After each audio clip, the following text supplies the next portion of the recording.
Last week, I ran my very first experiment with elevating my heels on a squat variation, and it was a positive experience. As I was going for lighter weights and higher reps, I still felt like there was a good engagement on the quads. And this week, I changed things around a little bit. I went up in weight, up to 60 kilos for the working sets, but I also went down in repetitions. And what I'm thinking about is to modify the rep range for the squats going forward in a lower rep range. I was thinking something between 4 and 6. What I did this time was 3 sets of 5. 60 kilos were not exactly challenging, but still I felt like the demand from the quads especially was superior to what I have been experiencing in the past with any other squat variation. This is something that hopefully is going to bring up some of the strength that I am definitely missing from the front of the leg.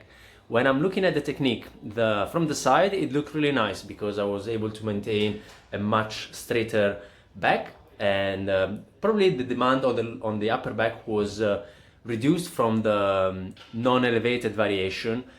But since this is not exactly something that I'm trying to influence much right now, at least not as much as I'd like to influence the quads at present time, I am okay with the trade-off. And when I'm looking at the form from the front, I'm still seeing that there is a bit of an asymmetry between my left and my right side. And I can see this also when I'm looking at the set that I recorded from the back. It looks like my external rotation in my right hip is not as good as on my left side. But it's not really that pronounced, and I didn't really see any shifting going down. I was really sinking my torso pretty well in here, and I felt like mobility was not hindered in any way. So I will be progressing in the 4 to 6 rep range over the next few weeks and months, and see how much weight I can put on and if I can actually get some benefit from the jumping. Speaking of which, after the squat superset with the leg raises, which by the way I did 2 sets of 15, so I might be trying out an extra 5 kilos in between my feet the next time that I do these, I went to the approach jumps on the box. It was again a 75 centimeter box, so I piled up the blue and the green one, and there are a couple of things, still kind of issues that I have with box jumps. The first one is the box itself creates a bit of a psychological block where I do not really feel safe in full extending my hips and my legs because of this subconscious concern that I might be tripping on the edge of the box.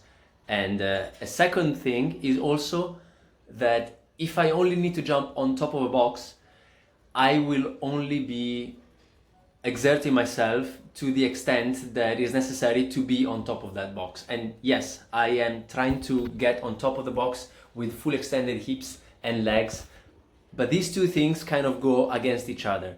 And it's good that I'm also doing approach jumps without any obstacles, because then that part is removed.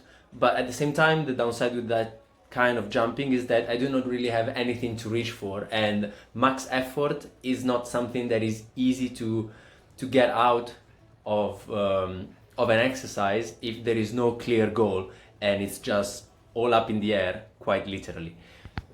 So as I'm considering the pros and the cons of each variation, I am kind of glad that I'm employing a bunch of them.